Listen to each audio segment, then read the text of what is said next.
ପାଣ୍ଡାନ କହିଥିଲେ ମିଟିଂରେ ନବୀନ ଛତର ମୁଖ୍ୟମନ୍ତ୍ରୀ ହେବେ, ନହେଲେ ମୁଁ ସନ୍ନ୍ୟାସୀ ହେବି।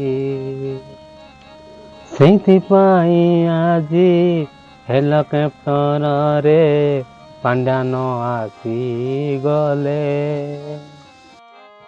କୋଉ ପାହାଡ଼ରେ ପାଣ୍ଡାନ ସନ୍ନ୍ୟାସୀ ହେବା ପାଇଁ ଯୋଗ୍ୟ ଅଛି, ସେ ପାହାଡ଼ ଆଜି ଖୋଜି ବୁଲୁଛନ୍ତି ପାଣ୍ଡାନ ଭାଇ।